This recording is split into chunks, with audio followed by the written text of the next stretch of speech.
नमस्कार, मैं जर्नलिस्ट रोहित शर्मा। आप मेरे साथ में हैं दिल से रोहित चैनल में। दोस्तों, राजस्थान में 7 विधानसभा सीटों पर हुए उपचुनाव में कांग्रेस पार्टी को मिली करारी हार के बाद, मैं करारी हार इसलिए बोल रहा हूं कि जिन सीटों पर चुनाव हुए थे उनमें 4 सीटों पर कांग्रेस पार्टी का कब्जा था, लेकिन 4 में से सिर्फ 1 सीट पर ही कांग्रेस अपनी जीत को सुनिश्चित रख सकी। बाकी की 3 सीटों पर हार का सामना करना पड़ा, इसलिए मैं करारी हार बोल रहा हूं। तो करारी हार के बाद में राजस्थान कांग्रेस में भी अब बदलाव होने की बातें कही जा रही है, क्योंकि ये बदलाव होने की बातें इसलिए कही जा रही है कि अभी 2 दिन पहले जिस तरह से दिल्ली में कांग्रेस पार्टी की एक बड़ी बैठक हुई, विभिन्न राज्यों में विधानसभा चुनाव हुए थे, उपचुनाव हुए थे, लोकसभा चुनाव हुए थे, उनमें कई जगहों पर हार मिली, कई जगहों पर कांग्रेस पार्टी को जीत मिली। तो इन तमाम कारणों की समीक्षा करने के लिए जो अभी दिल्ली में बैठक हुई थी, उसमें कहा गया था कि अब संगठन स्तर पर नीचे से लेकर ऊपर तक बदलाव करने की ज़रूरत है। पार्टी में अनुशासन सख्ती से लागू किया जाए और पार्टी के जो परंपरागत जो मुद्दे हैं उनसे थोड़ा हटकर अब कुछ नया किया जाए, कुछ नए विषयों के साथ जनता के बीच में जाया जाए। ये इस तरह के बहुत से वहाँ पर डिसीजन लिए गए हैं बैठक में। लेकिन देखने वाली बात यह है कि इस तरह की बैठकें अब से पहले भी कांग्रेस पार्टी में होती रही है। हार के कारणों की समीक्षा होती रही है, जीत के कारणों की समीक्षा होती रही है और बैठक में निर्णय भी लिए जाते रहे हैं। लेकिन जितने निर्णय लिए जाते हैं उन निर्णयों में से आधे निर्णय का भी क्रियान्वयन ठीक तरीके से नहीं हो पाता, जो शायद कांग्रेस पार्टी के संगठन को कहीं ना कहीं कमज़ोर करती रही है। अब देखने वाली बात यह है कि अब जिस तरह से डिसीजन वहाँ पर लिया गया है, तो आगे किस तरह का बदलाव हमें राजस्थान और अन्य स्टेटों में प्रदेश कांग्रेस की इकाइयों में देखने को मिलता है और केंद्रीय स्तर पर कांग्रेस पार्टी में किस तरह का बदलाव हमें देखने को मिलेगा, ये एक देखने वाली बात होगी। लेकिन सबसे बड़ी बात यह है कि प्रियंका गांधी लोकसभा में पहुंच गई है राहुल गांधी का साथ देने के लिए। निश्चित रूप से प्रियंका गांधी को बहुत पहले ही इस तरह से सक्रियता दिखा देनी चाहिए थी, लेकिन काफ़ी विलंब हुआ है। हालांकि वो चुनाव प्रचार जरूर पिछले कई सालों से कर रही थी, लेकिन लोकसभा में उनकी उपस्थिति पहली बार हुई है। नेहरू और गांधी परिवार की वो 7वीं सदस्य हैं जो लोकसभा में संसद में पहुंची है। तो उनका जो भाषण का स्टाइल है, काफ़ी सोच समझकर, काफ़ी नपे-तुले शब्दों में वो विपक्षी दलों पर हमला बोलती है। राहुल गांधी की तरह वो बात करते करते या भाषण देते देते पटरी से नहीं उतरती, हर विषय की उन्हें अच्छी समझ है, यानी एक अच्छी वक्ता है। और उसका निश्चित रूप से संसद में वो जब अपनी आवाज़ उठाएगी तो कहीं ना कहीं कांग्रेस पार्टी के जो और सदस्य वहाँ बैठे हुए हैं उन्हें भी काफ़ी संबल मिलेगा। तो ये एक बहुत अच्छा बात हुई है कांग्रेस पार्टी के लिए। लेकिन सबसे बड़ी बात हम राजस्थान की इस समय कर लेते हैं कि राजस्थान में जिस तरह से कांग्रेस पार्टी को उपचुनाव में हार का सामना करना पड़ा, वो भी उस स्थिति में जब अभी 5-6 महीने पहले जब लोकसभा चुनाव हुए थे, तो उसमें कांग्रेस पार्टी और सहयोगी दलों ने करीब 25 में से 11 सीटों पर जीत हासिल की थी। यानी विधानसभा चुनाव में कांग्रेस पार्टी को हार मिलने के बाद में लोकसभा चुनाव में जिस तरह से कांग्रेस पार्टी ने वापसी की, वो एक दमदार वापसी थी। और उसके बाद में राजस्थान में ही नहीं, अन्य स्टेटों में भी अच्छी वापसी हुई थी कांग्रेस पार्टी की। तो कांग्रेस पार्टी को ऐसा लगने लगा था कि अब उनके पुराने दिन लौटने लगे हैं। लेकिन उसके तुरंत बाद जिस तरह से हरियाणा में कांग्रेस पार्टी को हार का सामना करना पड़ा और अब जिस तरह से विभिन्न महाराष्ट्र में कांग्रेस पार्टी को हार का सामना करना पड़ा और जो उपचुनाव हुए हैं राजस्थान सहित उत्तर प्रदेश में अन्य स्टेटों में, वहाँ भी कांग्रेस पार्टी को जिस तरह से अच्छा प्रदर्शन नहीं देखा गया, तो उसके बाद में कांग्रेस पार्टी में अब एक बार फिर से ये दिल की धड़कनें, जो केंद्र में बैठे हुए नेता हैं उनकी दिल की धड़कनें तेज़ हो गई है कि अचानक ये क्या हो गया, अचानक 5-6 महीने में ये इस तरह से बदलाव कैसे आ गया। और इसीलिए पिछले दिनों जिस तरह से अभी 2 दिन पहले दिल्ली में बैठक हुई, तो बैठक में तमाम नेता मौजूद थे और काफ़ी गंभीरता से मंथन भी किया गया। लेकिन अभी राजस्थान में जिस तरह से कांग्रेस पार्टी में बदलाव की बातें कही जा रही है, तो राजस्थान में किस तरह का बदलाव हमें देखने को मिलेगा, ये भी एक देखने वाली बात होगी। क्योंकि गोविंद सिंह डोटासरा 2020 के से ही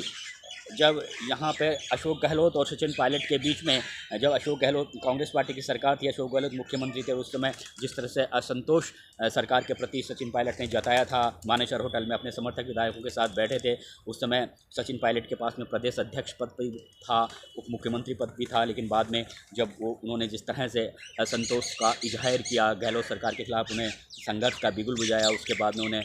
उनसे प्रदेश अध्यक्ष पद भी ले लिया गया था, डिप्टी सीएम पद भी ले लिया गया था। लेकिन उस समय उसके बाद में जिस तरह से गोविंद सिंह डोटासरा को अध्यक्ष पद पर बैठाया गया था, कहा जा रहा था कि अशोक गहलोत और सचिन पायलट दोनों की सहमति से ही गोविंद सिंह डोटासरा को अध्यक्ष बनाया गया है। उस समय इसी तरह की चर्चा थी। सचिन पायलट की भी डोटासरा को सहमति बनाने में, अध्यक्ष बनाने में उस समय सहमति बताई जा रही थी। उसके बाद से लगातार, हालांकि डोटासरा ठीक तरह से अपनी टीम का गठन भी नहीं कर पाए, संगठन स्तर पर भी ठीक तरीके से नियुक्तियां नहीं कर पाए, क्योंकि गहलोत और पायलट के बीच में लगातार जो गतिरोध बना हुआ था वो कभी दूर हुआ ही नहीं। उसकी वजह से वे अपनी आधी अधूरी टीम के माध्यम से कांग्रेस का संचालन करते रहे। लेकिन फिर भी उन्होंने जिस तरह से उस समय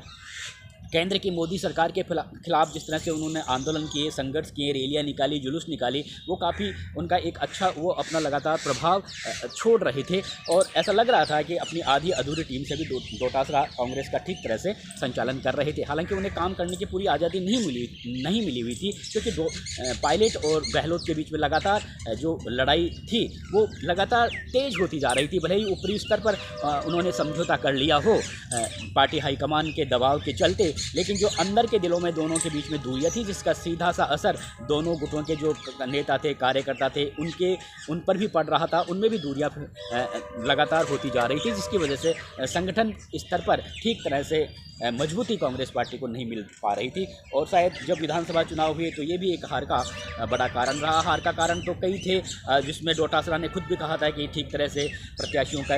उम्मीदवारों का चयन नहीं किया गया, ये भी एक हार का बड़ा कारण था। विधानसभा चुनाव की बात कर रहा हूँ। लेकिन उसके बाद में जब लोकसभा चुनाव हुए तो लोकसभा चुनाव में हमें ये देखने को मिला कि तमाम जो नेता थे, चाहे वो अशोक गहलोत हो, सचिन पायलट हो, गोविंद सिंह डोटासरा हो, ये तो तमाम, टीकाराम जूली हो, और जो तमाम और जो बड़े सीनियर नेता थे, उन्होंने बहुत ठीक तरह से पार्टी का चुनाव प्रचार किया। और जहां तक टिकटों का वितरण है वो भी बहुत अच्छी तरह से हुआ। और जो आप कह सकते हैं जो सहयोगी दल हैं, उनके साथ में भी एक ठीक तरह से रणनीति तैयार की गई कांग्रेस पार्टी की ओर से, जिसकी वजह से विधानसभा चुनाव में जो कांग्रेस पार्टी को हार मिली थी उसका हिसाब लोकसभा चुनाव में कांग्रेस पार्टी ने चुकता कर दिया। एक अच्छी सफलता मिली। लेकिन उसके कुछ दिनों बाद में, जिस तरह से अभी 6 महीने बाद में ही जो उपचुनाव हुए हैं, और इन उपचुनाव में कांग्रेस पार्टी का जिस तरह से सूपड़ा साफ हुआ है, वो कहीं ना कहीं कांग्रेस पार्टी के लिए अब बड़ी चिंता का कारण बन गया है। अब कहा यही जा रहा है कि ये जो उपचुनाव में कांग्रेस पार्टी को हार का सामना करना पड़ा है, उसका सबसे बड़ा कारण यही है कि कांग्रेस पार्टी के जो सीनियर नेता हैं, उनकी निगाहें आगामी विधानसभा चुनावों को लेकर हैं। वे ये चाहते हैं कि हम पार्टी हाईकमान की निगाहों में मैं नंबर 1 नेता बन जाऊं, ताकि जब 4 साल बाद में अगर कांग्रेस पार्टी के पक्ष में नतीजे आते हैं तो पार्टी हाईकमान उन्हें मुख्यमंत्री के रूप में पेश कर दे, या फिर उन्हें मुख्यमंत्री का पद दे दे। तो उसी के मद्देनज़र राजस्थान कांग्रेस में अभी से जो कांग्रेस पार्टी के कुछ नेता हैं जिनकी निगाहें टिकी हुई है, उनमें आप कह सकते हैं सचिन पायलट का नाम भी है, गोविंद सिंह डोटासरा का भी नाम है, टीकाराम जूली का भी नाम है, अशोक गहलोत का भी नाम है। जहाँ तक अशोक गहलोत की बात है, मुझे नहीं लगता कि अब वो राजस्थान की राजनीति में वो वापस ठीक तरह से उनका पुराना रुतबा बरकरार वो रख पाएंगे, और शायद उनकी इतनी ज़्यादा इंटरेस्ट भी नहीं है। अब वो हमें राजस्थान के बजाय केंद्र में ज़्यादा सक्रिय नज़र आएंगे। लेकिन अशोक गहलोत राजस्थान में उनका प्रभाव निश्चित रूप से है। 3 बार मुख्यमंत्री रहे हैं, लंबे समय तक राजस्थान में सक्रिय रहे हैं, और कांग्रेस पार्टी में तमाम राजस्थान भर के कार्यकर्ताओं पर भी उनकी अच्छी पकड़ है। इसलिए ये ज़रूर हो सकता है कि वो अपनी एक बी टीम यहाँ पर तैयार करने के बारे में सोचे, और उनकी शायद कोशिश यही रहेगी कि उनके वो जिस नेता का नाम आगे करे, चाहे वो आगे जैसी भी स्थिति बने चुनाव में, अगर कांग्रेस पार्टी को बहुमत मिलता है तो गहलोत की ये कोशिश रहेगी कि मैं जिस नेता का नाम आगे करूं आप उसे मुख्यमंत्री बनाइए, या फिर अगर कांग्रेस विपक्ष में बैठती है तो उनकी ये कोशिश रहेगी कि मैं जिस नेता का नाम आगे करूं उसे आप प्रतिपक्ष का नेता बनाइए। ये ज़रूर गहलोत का ये सोच रहेगी, और उनकी बातों को कांग्रेस हाईकमान बिल्कुल इग्नोर भी नहीं करता। तो इस तरह का वो उनका आगे भी हमें एक प्रभाव ज़रूर कांग्रेस में देखने को मिलेगा। लेकिन अभी जो जिस तरह से हम जो बात कही जा रही है उपचुनाव में, तो उपचुनाव में जहां लोकसभा चुनाव में कांग्रेस पार्टी के सभी नेताओं ने मिलकर चुनाव प्रचार किया, उपचुनाव में जो स्टार नेताओं की जो सूची तैयार की गई थी, लंबी चौड़ी सूची बनाई थी स्टार नेताओं की, उनमें से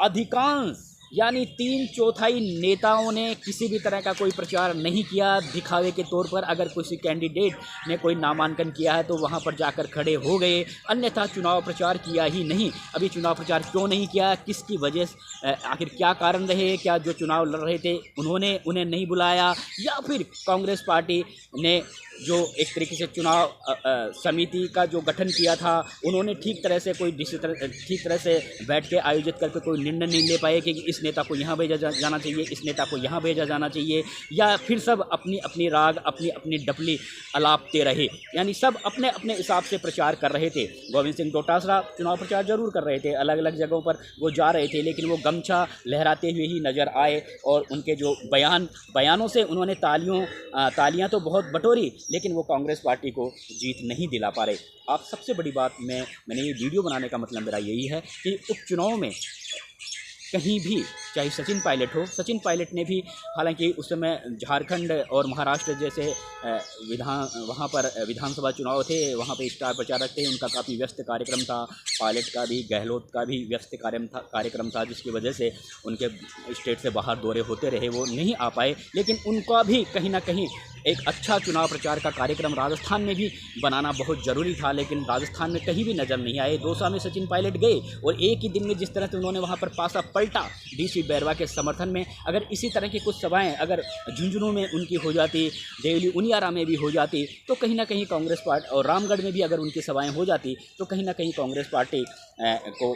सफलता जरूर मिल सकती थी, लेकिन ऐसा हुआ नहीं। कहने का मतलब, उपचुनाव में कांग्रेस पार्टी के जो तमाम जो नेता थे, वे सिर्फ खुद नंबर 1 बनने के लिए, शायद गोविंद सिंह डोटासरा ने तो खींवसर में एक तरीके से हनुमान बेनीवाल से समझौता करने की बात बिल्कुल छोड़ दी थी। हो सकता है दिल्ली के नेता राजी हों, लेकिन गोविंद सिंह डोटासरा ने कह दिया था कि नहीं,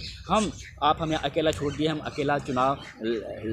अकेले चुनाव लड़ेंगे और जीत कर दिखाएंगे। लेकिन क्या हुआ? कुछ नहीं हुआ। खींवसर में कांग्रेस पार्टी को बुरी हार का सामना करना पड़ा। तो यहाँ एक तरीके से गोविंद सिंह डोटासरा भी ये दिखाना चाहते थे कि जिस तरह से लोकसभा चुनाव में कांग्रेस पार्टी को जीत मिली, तो उन्हें ऐसा लग रहा था कि मेरा दिल्ली दरबार में नंबर काफ़ी आगे हो गया है, मेरा रुतबा काफ़ी बढ़ गया है, और अब विधानसभा चुनाव में भी हमारी 4 सीटों पर जिस तरह से हमारी पोजीशन है वो मजबूत है, और यहाँ कोई चिंता वाली बात नहीं है। तो जिस हिसाब से वे बिल्कुल टेंशन फ्री हो रहे थे, तो ऐसा लग रहा था कि अगर विधानसभा चुनाव में भी जब कांग्रेस पार्टी को जीत मिलेगी तो उनका रुतबा और बढ़ेगा, और कहीं ना कहीं आने वाले दिनों में सचिन पायलट के वो समकक्ष आकर खड़े हो जाएंगे। जिस तरह से सचिन पायलट के बारे में कहा जा रहा है कि आगामी विधानसभा चुनाव में हो सकता है कांग्रेस पार्टी उन्हें आगे करके विधानसभा का चुनाव लड़े, एक मुख्यमंत्री के रूप में पेश करके, क्योंकि इस तरह की संभावनाएं हैं। तो गोविंद सिंह डोटासरा को जहां तक अशोक गहलोत का अप्रत्यक्ष रूप से सपोर्ट बताया जा रहा है, सचिन पायलट से ज़्यादा गोविंद सिंह डोटासरा अशोक गहलोत से ज़्यादा उनकी निकटता कही जा रही है। तो डोटासरा ये सोच रहे थे कि कहीं ना कहीं हो सकता है जब मुख्यमंत्री मुख्यमंत्री चुनने की जब कोई बात आए, तो उस समय हो सकता है अशोक गहलोत उन पर आशीर्वाद रख दें। तो वो कुछ अपने स्तर पर एक ऐसी पोजीशन बनाना चाहते थे दिल्ली हाईकमान के समक्ष कि वहाँ पर उनके नंबर बढ़ जाए, और शायद वो यही सोच रहे थे कि अगर विधानसभा उपचुनाव में भी अगर कांग्रेस पार्टी को अगर अच्छी सफलता मिलेगी तो उनके नंबर ज़्यादा बढ़ेंगे, क्योंकि प्रदेश अध्यक्ष की कुर्सी पर वो ही विराजमान थे। इसीलिए उन्होंने ज़्यादा चुनाव प्रचार को लेकर सभी नेताओं को एकजुट करके चुनाव लड़ने पर शायद उन्होंने ज़्यादा गौर नहीं किया, वो भी कहीं न कहीं पार्टी की हार का एक बड़ा कारण बना। तो दोस्तों, मेरा ये वीडियो बनाने का मतलब यही था कि अगर विधानसभा उपचुनाव में अगर कांग्रेस पार्टी के जो बड़े नेता हैं, चाहे वो सचिन पायलट हो, गोविंद सिंह डोटासरा हो, अशोक गहलोत हो,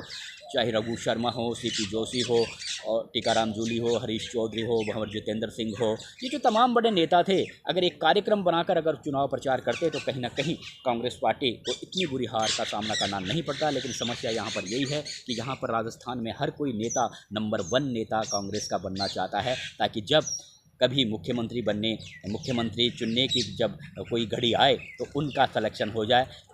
और ये तभी होगा जब वो अपने दम पर चुनाव जीत कर दिखाएं, लेकिन अपने दम पर चुनाव नहीं जीता जाता है। आज की इस व्यवस्था में सभी मिलजुल कर अगर चुनाव लड़ते हैं तभी पार्टी आगे बढ़ती है। नमस्कार दोस्तों।